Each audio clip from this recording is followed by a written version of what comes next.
So empathy, not just human to human empathy, but building tools that are empathetic to humans, to our needs and wants, to our how we are, is fundamental to AI.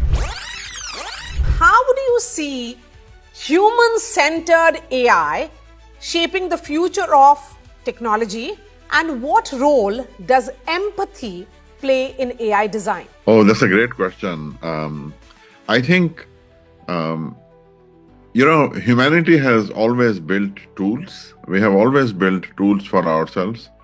In Chennai, just about 100 kilometers north of Chennai, they recently found tools that were almost 300,000 years old, 3 lakh years old. So people have been building tools for a long time.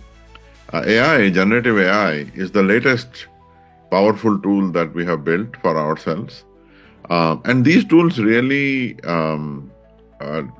they really help, and they really get to their full potential when they amplify our abilities, when they make us more human, when they make us be able to do more than we are able to do with our senses.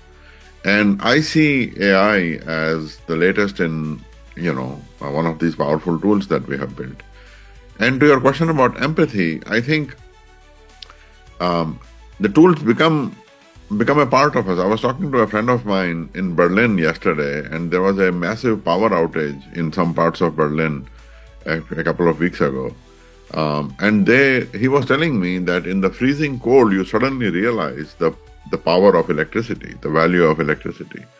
And we just, otherwise we take it for granted. We use it, like in Delhi, with the air quality, you see that suddenly when you're indoors, there are air purifiers working.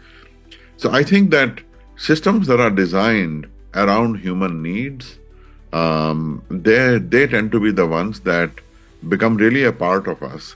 So empathy, not just human to human empathy, but building tools that are empathetic to humans, to our needs and wants, to our how we are, is fundamental to AI. And we are still in very early stages of this.